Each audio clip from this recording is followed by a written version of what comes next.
حضرت امیر محمد اکرم آوان مد ظلہ العالی دارالعرفان منارہ ضلع چکوال میں سالہ سال سے قرآن و حدیث کے اوپر خطابات کر رہے ہیں اور سلسلہ نقشبندیہ اویسیہ کے مطابق لوگوں کو ذکر الہی کی تربیت دے رہے ہیں۔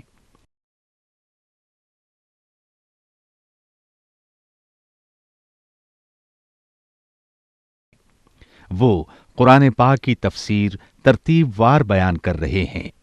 تفسیر قرآن کو وہ موجودہ ملکی اور بین الاقوامی حالات کے مطابق بیان کرتے ہیں۔ موٹر وے سے کلر کہار کے انٹرچینج سے نکلتے ہوئے کلر کہار کی جھیل سے ہوتے ہوئے میانی، بوچھال اور نور پور سے گزرتے ہوئے دارالعرفان منارہ پہنچ سکتے ہیں۔ حضرت امیر محمد اکرم آوان نے بچیوں اور بچوں کی دینی اور دنیاوی تعلیم کے لیے سقارہ اکیڈمی کے نام سے ایک درسگاہ بھی قائم کی ہے۔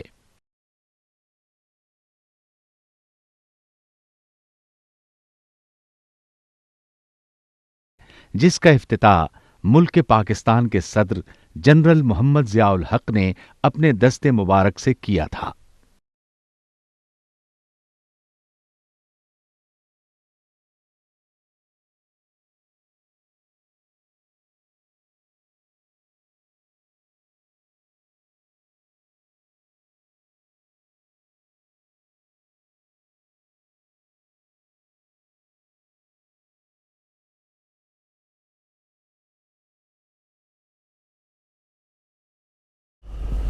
الحمدللہ رب العالمین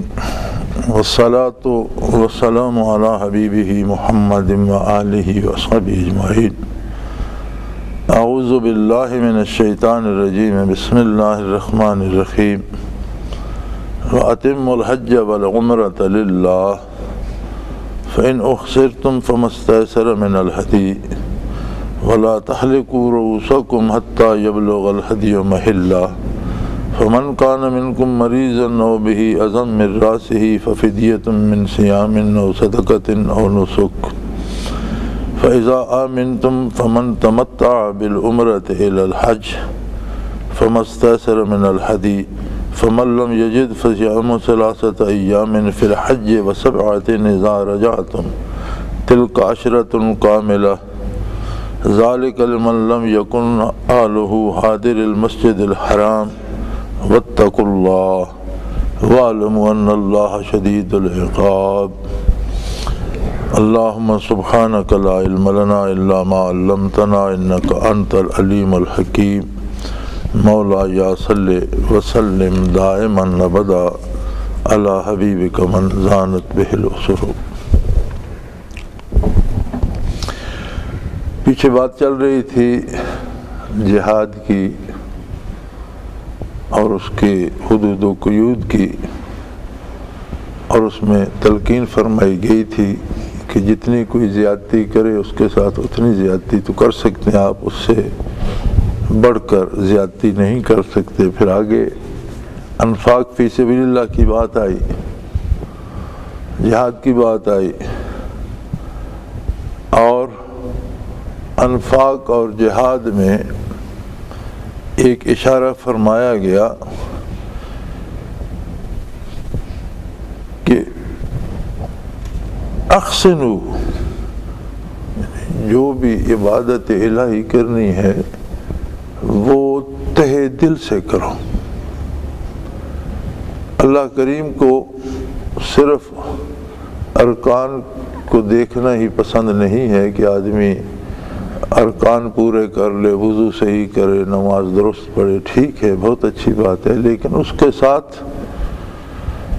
دل کی کیفیت جو ہے کہ دل میں بھی خلوص ہو، ایمان بھی خالص ہو اور ادائیگی میں بھی خلوص ہو۔ حدیث جبریل میں نبی صلی اللہ علیہ وسلم نے سے سوال کیا جبریل امین نے کہ احسان کیا ہے، تو فرمایا کہ احسان یہ ہے ان تعبد اللہ کأنک تراہ، اللہ کی عبادت ایسے کی جائے جیسے کہ تم اللہ کو روبرو دیکھ رہے ہو۔ فَإِن لَمْ تَكُنْ تَرَاهُ فَإِنَّهُ يَرَاكَ، اور اگر اتنا حوصلہ نہ ہو تو پھر کم از کم یہ یقین ضرور ہو کہ وہ مجھے دیکھ رہا ہے۔ اب آپ دیکھ لیجئے کہ ہم جب بات کرتے ہیں تو ہمارے سامنے کوئی صاحب عزت یا کوئی افسر یا کوئی حاکم ہوتا ہے، عدالت میں جاتے ہیں، سامنے جج ہوتا ہے، تو ہم کس انداز سے بات کرتے ہیں۔ ہر آدمی اتنا محتاط ہوتا ہے کہ کوئی اونچا دم نہیں لیتا، کوئی آپس میں کوئی سرگوشیاں یا باتیں نہیں کرتا، پوری طرح متوجہ بات ہے۔ جب الہی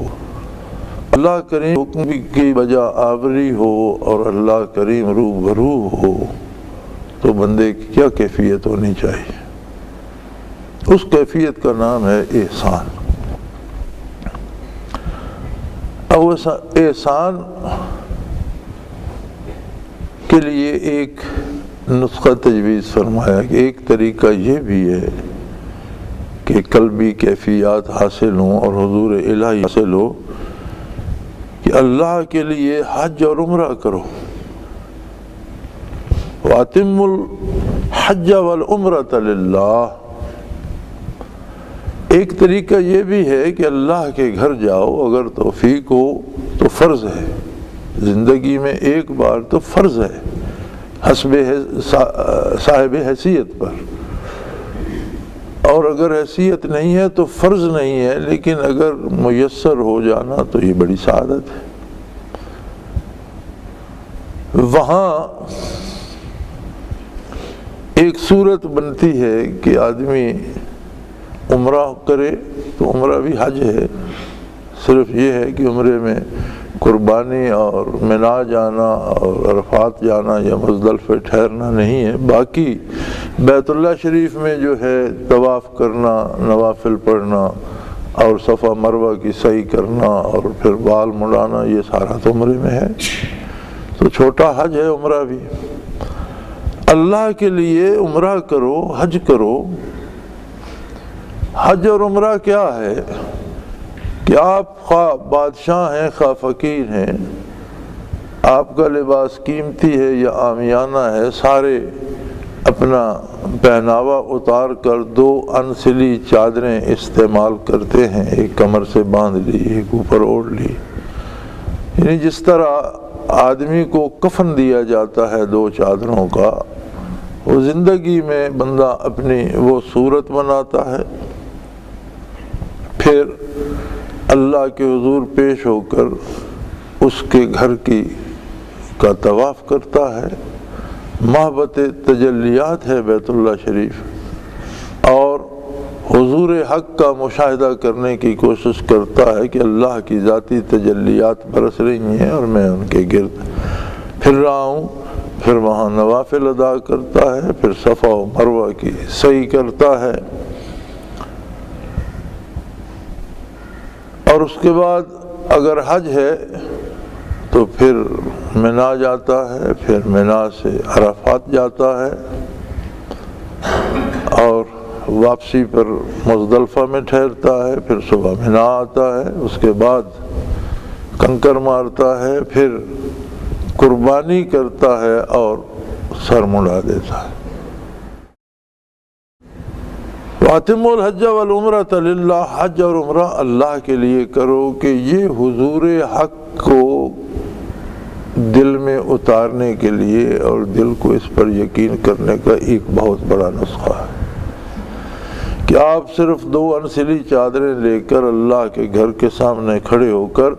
پکار کر کہتے ہیں اللہ میں حاضر ہوں، اللہم لبیک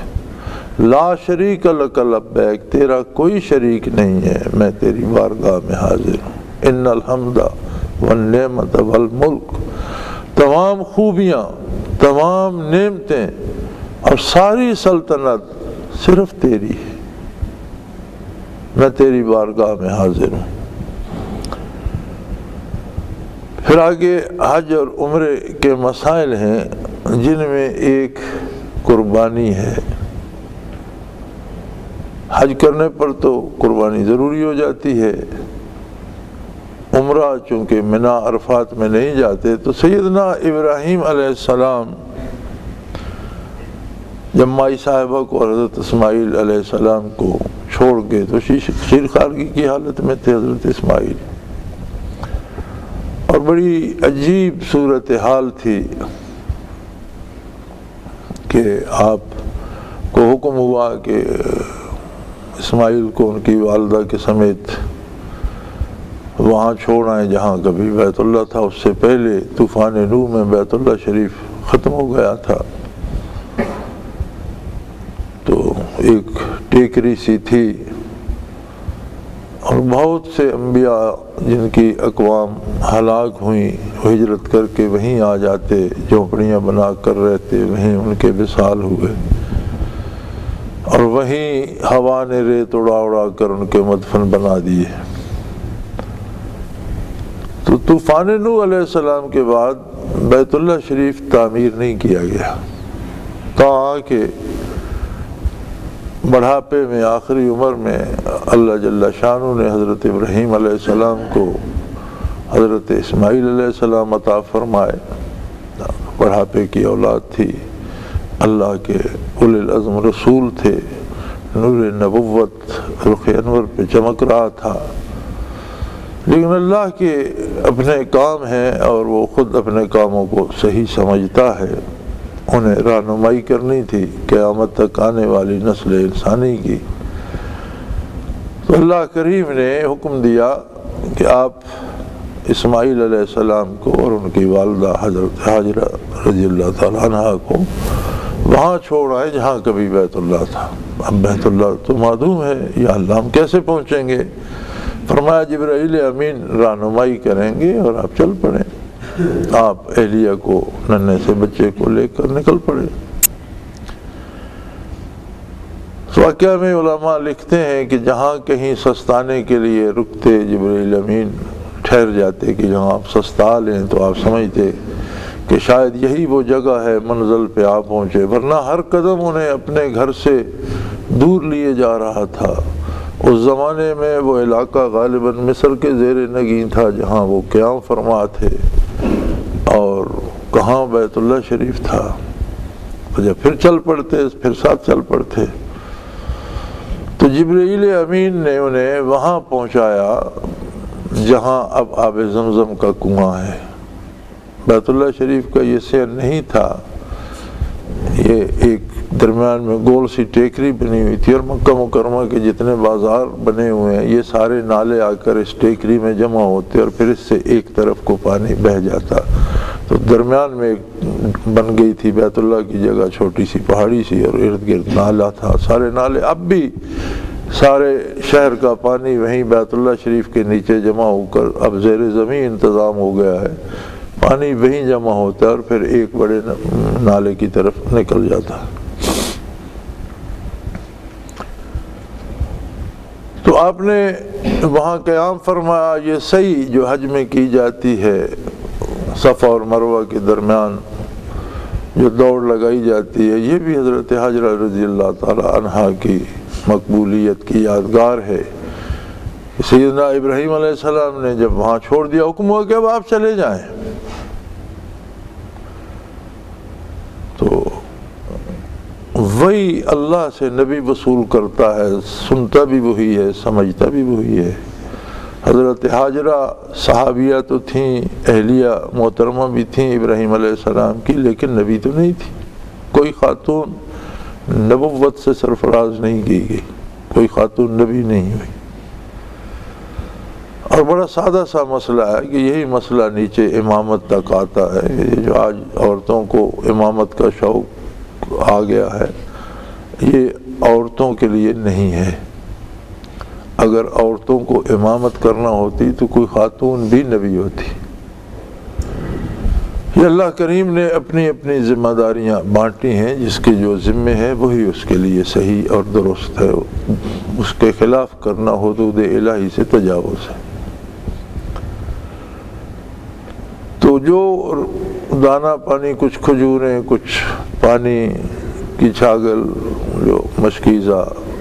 حضرت نے انہیں دیا اور آپ واپس جانے کے لیے گھوڑے پہ سوار ہونے لگے تو مائی صاحبہ نے دامن پکڑ لیا، فرمایا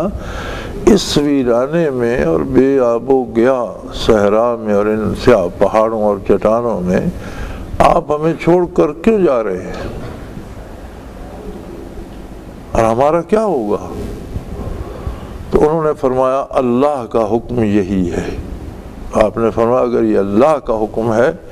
تو پھر ہمیں اللہ کافی ہے، وہی ہماری حفاظت فرمائے گا، پھر آپ تشریف لے جائیں۔ آپ وہاں سے تو بڑی حوصلہ مندی سے چل پڑے، اور جب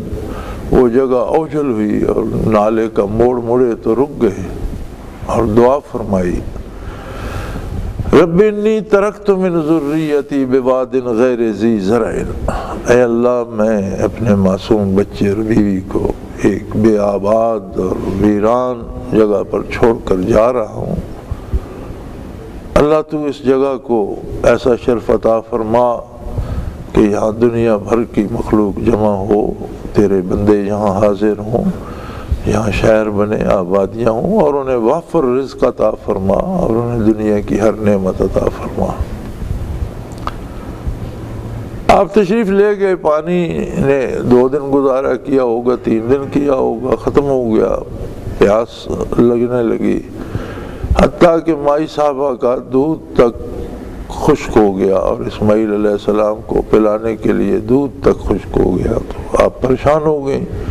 انہیں زمین پہ لٹایا، چھوٹا سا وہاں پودا تھا، اس ٹہنی کے سائے کے نیچے لٹایا، اور خود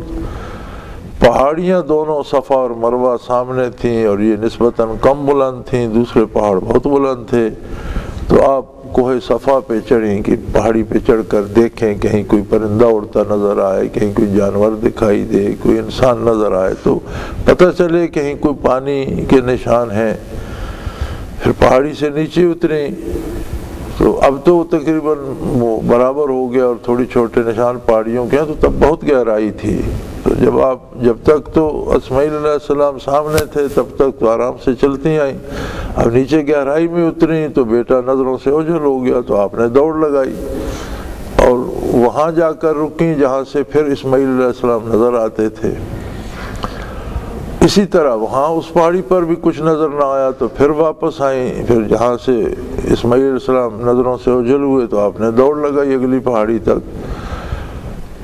تو 7ویں مرتبہ جب وہ مروہ پہ چڑھی، 7 آنا جانا ہو گیا، تو دیکھا تو جہاں اسماعیل علیہ السلام پاؤں رگڑ رہے تھے وہاں سے چشمہ بول رہا ہے۔ آپ تشریف لے گئیں، میٹھے پانی کا چشمہ تھا، اور چونکہ صحرا تھا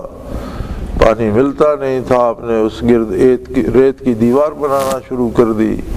کہ ضائع نہ ہو جائے، بہہ نہ جائے، پھر اسے حکم نے فرمایا زمزم رک جا، ٹھہر جا۔ وہ چاہے زمزم اب تک جاری و ساری ہے، اور رسول اللہ صلی اللہ علیہ وسلم نے فرمایا کہ اگر مائی صاحبہ اسے زمزم نہ کہتی، رکنے کا حکم نہ دیتی، تو ہمیشہ ساری زندگی یہ چشمہ یہاں سے بہہ کر کسی دریا میں جاتا، اور جب تک دنیا قائم ہے تب تک یہ چشمہ چلتا اور بہتا رہتا۔ اللہ کریم کو وہ ادا ایسی پسند آئی کہ اس کے بعد جو بھی بیت اللہ شریف گیا، اللہ نے حج کے ساتھ سعی کو رکن بنا دیا، حج کا طواف کے بعد سعی لازمی قرار پائی، اور اسی طرح دوڑنا آج بھی ضروری ہے کہ جہاں تک مائی صاحبہ چل کر اتری تھی وہاں تک چل کر آئے، اور جہاں وہ دوڑی تھی وہاں دوڑے۔ وہاں بھی اب نشان لگا دیے گئے ہیں، سبز بتیاں ہوتی ہیں، ٹیوبیں سبز لگی ہوئی، اس سے دوسری تک حاجی دوڑ کر جاتے ہیں ہر چکر میں، اور باقی وہ طے کرتے ہیں چل کر۔ پھر آہستہ آہستہ وہاں جب پانی تھا تو صحرا میں یہ ہوتا ہے کہ جہاں پانی ہوتا ہے سب سے پہلے پرندے دیکھتے ہیں، وہ ادھر آتے ہیں، پھر جانوروں کو، پھر انسانوں کو بھی، قافلوں کو بھی پتہ چلتا ہے یہاں پرندے اڑ رہے ہیں، یہاں پانی ہوگا۔ تو بنی جرم کا ایک قبیلہ وہاں سے گزر رہا تھا، پھر انہوں نے آ کر وہاں آپ کی اجازت سے اپنا ڈیرا لگایا، تو آہستہ آہستہ گھر بننے لگے۔ اور سیدنا ابراہیم علیہ السلام تشریف لاتے کبھی کبھی اور واپس چلے جاتے، کہا کہ آپ کو حکم ہوا، آپ نے ایک خواب دیکھا، خواب یہ تھا کہ میں اپنے بیٹے اسماعیل کو اللہ کی راہ میں ذبح کر رہا ہوں۔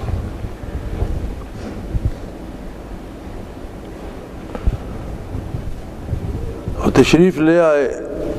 اسماعیل علیہ السلام کے بارے قرآن حکیم بتاتا ہے فلما بلغ معه السعی، جب وہ آپ کے ساتھ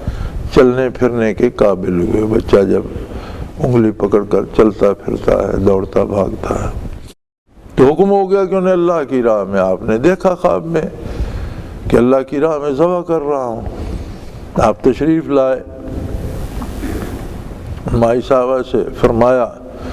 کہ انہیں خوب نہلائیں دھلائیں اور اچھے کپڑے جو گھر میں میسر ہیں اچھے سے کپڑے پہنا کر تیار کریں۔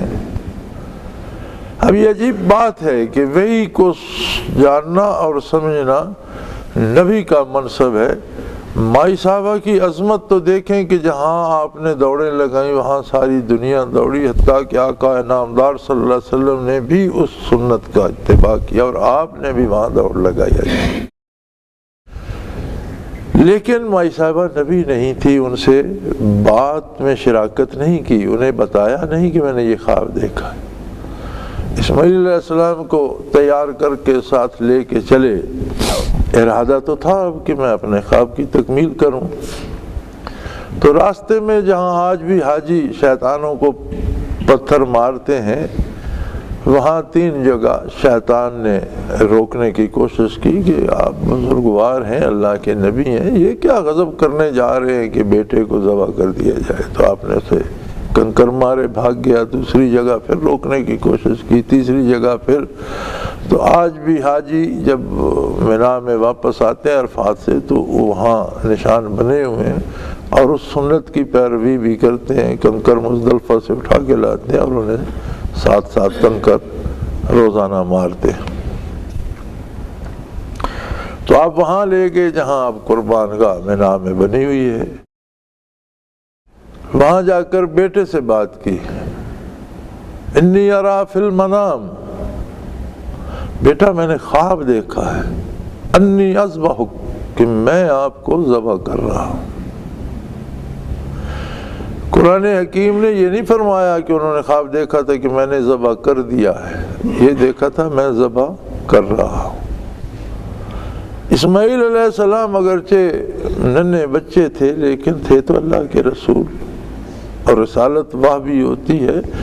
اور ارواح جب تخلیق ہوئے تو رسالت تو اس وقت نبوت اور رسالت وہاں بانٹ دی گئی تھی کہ اللہ فرماتے ہیں کہ میں نے ارواح سے جب وعدہ لیا تو اس وقت کی بات ہے کہ اس اخذ اللہ میثاق النبیین، انبیاء کی ارواح سے بھی الگ۔ اس کا مطلب ہے کہ نبی وہاں عالم خلق میں جب ارواح خلق وہاں نبی تھے۔ تو آپ اللہ کے اولی العزم رسول تھے۔ جب انہوں نے بات ارشاد فرمائی ابراہیم علیہ السلام نے کہ بیٹا میں نے دیکھا ہے کہ میں آپ کو ذبح کر رہا ہوں، یہ میں نے خواب دیکھا ہے۔ انہوں نے جواباً عرض کیا یا ابت افعل، ابا جی آپ ایسا کریں، اس لیے کہ نبی کا خواب نہیں ہوتا، آپ اللہ کے رسول ہیں، اور نبی اور رسول کا خواب وحی الہی ہوتا ہے۔ آپ کو حکم دیا گیا ہے افعل ما تؤمر، آپ کو جو حکم دیا گیا آپ اس کی تکمیل کریں۔ اور رہی بات میری، میں کم عمر ہوں، ننھا ہوں، میں شور کروں گا چلاؤں گا نہیں، ستجدنی انشاءاللہ من الصابرین، آپ مجھے صبر کرنے والوں میں پائیں گے۔ آپ بھی اللہ کے رسول ہیں، میں بھی اللہ کا رسول ہوں۔ جس طرح آپ نے اپنے آپ کو ذبح کرتے دیکھا ہے اسی طرح مجھے ذبح ہوتے بھی دیکھے۔ آپ کو ذبح کرنے کا حکم ہے تو مجھے ذبح ہو جانے کا حکم ہے، آپ بھی اس کی تکمیل فرمائیے اور میں بھی اپنے جو میری ذمہ داری ہے اس کی تکمیل کروں گا انشاءاللہ، اور آپ مجھے صابر پائیں گے۔ چنانچہ سیدنا ابراہیم علیہ السلام نے، دیکھیں عجیب معاملہ ہے، کسی بندے کو بھی بتا دو کہ آپ بیٹے کو اس طرح لٹائیں اور اس کی گردن پہ چھری رکھیں تو اسے ذبح نہیں کریں گے، ذبح کو اور جانور کر دیں گے، تو یہ کام تو ہر آدمی کر سکتا ہے۔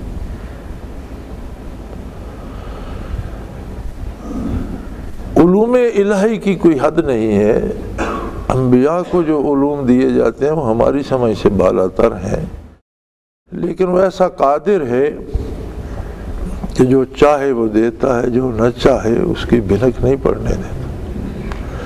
یہی ابراہیم علیہ السلام ہے کہ ایک وقت میں انہوں نے دعا کی تو فرمایا کذالک نری ابراہیم ملکوت السماوات والارض، ہم نے زمینوں اور آسمانوں کی ساری بادشاہی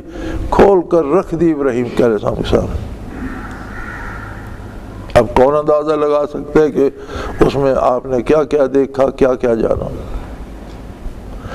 لیکن دوسرے وقت میں بیٹے کی قربانی کا حکم دیا اور تکمیل ارشاد تک آپ کو کوئی پتہ نہیں تھا کہ یہ ذبح ہوں گے یا بچ جائیں گے، آپ نے اپنی طرف سے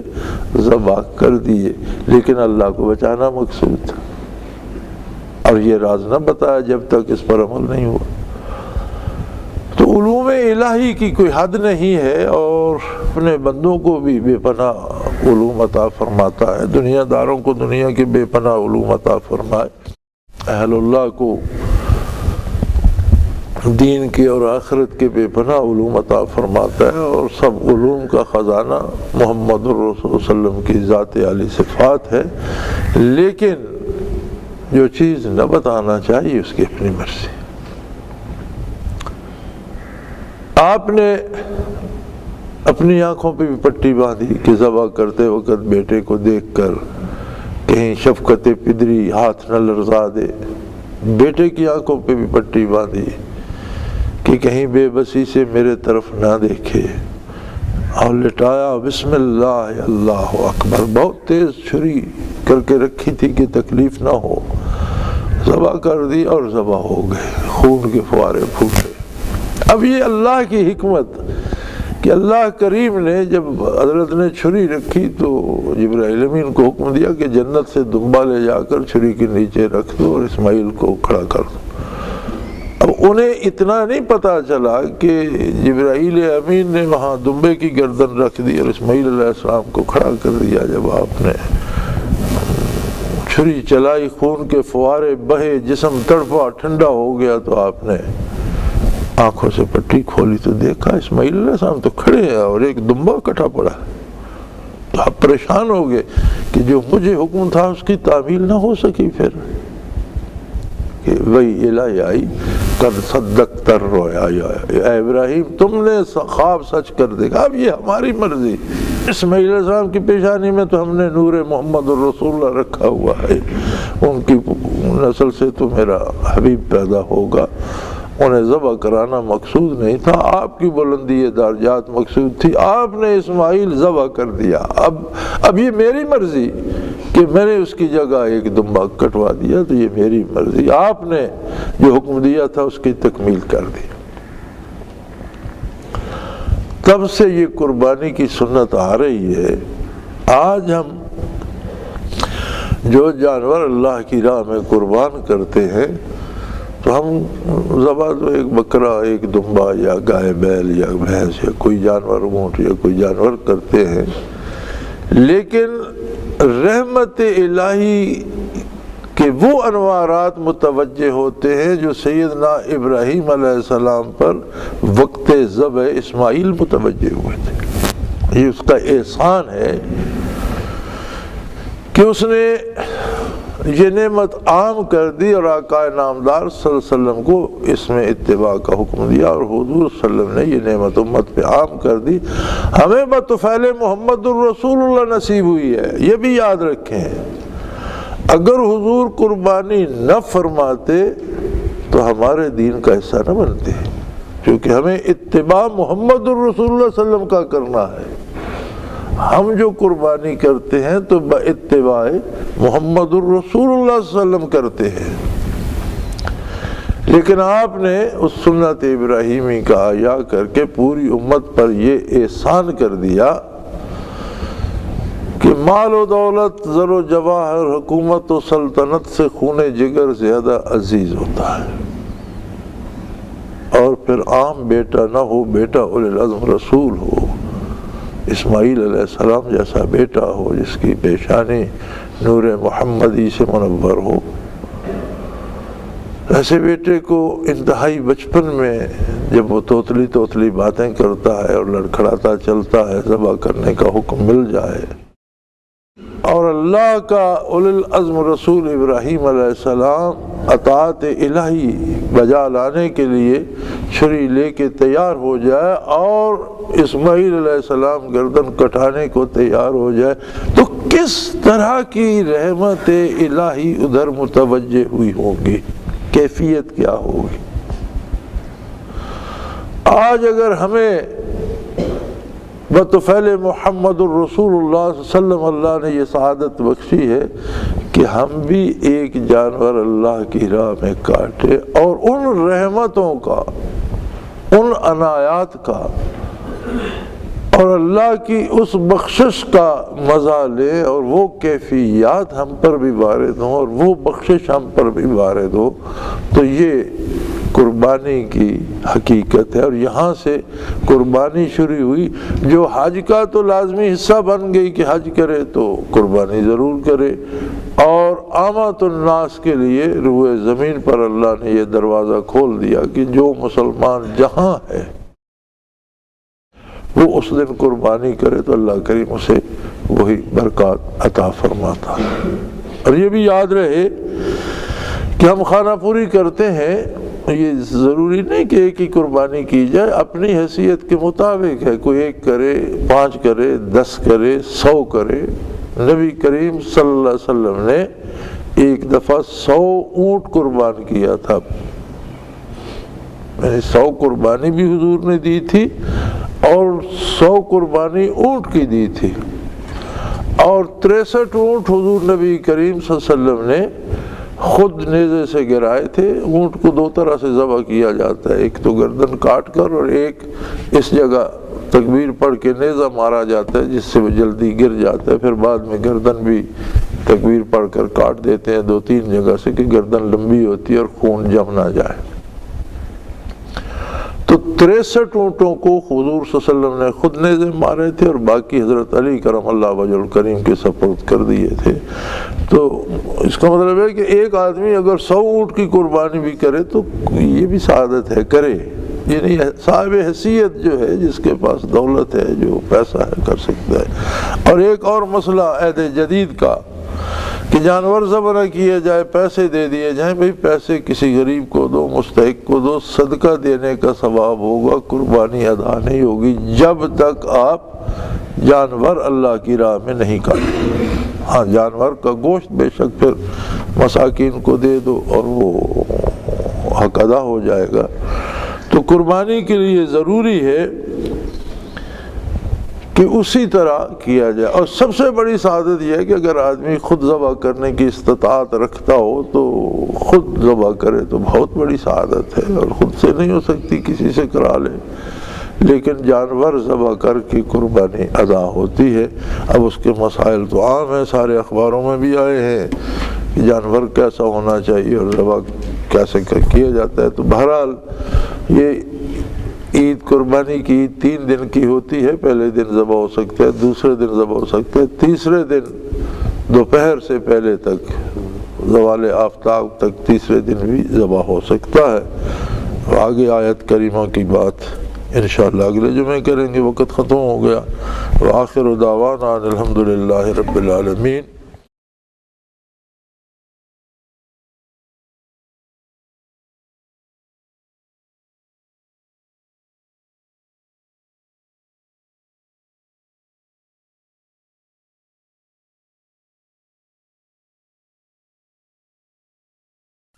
وہ تمام احباب جو اسلام کی طلب رکھتے ہیں ان سے گزارش ہے کہ دارالعرفان منارہ ضلع چکوال میں امیر محمد اکرم آوان صاحب کے خطابات سے مستفید ہوں۔ وہ ہر جمعے کو نماز سے پہلے بیان فرماتے ہیں۔ ہر ماہ کی پہلی اتوار کو ماہانہ اجتماع ہوتا ہے جس میں آپ خصوصی خطاب فرماتے ہیں، اور پاکستان کے چاروں صوبوں سے احباب اس اجتماع میں شرکت کرتے ہیں۔ اس کے علاوہ یہاں سال میں 2 مرکزی اجتماعات بھی ہوتے ہیں، ایک رمضان المبارک میں اعتکاف کا اجتماع اور دوسرا جولائی اور اگست میں 40 دن کا اجتماع ہوتا ہے جس میں روحانی تربیت کی جاتی ہے۔ اپنا خون سیماب دے کر اتنا ہم کر جائیں گے، نام آقا کا چمن میں پھر رقم کر جائیں گے۔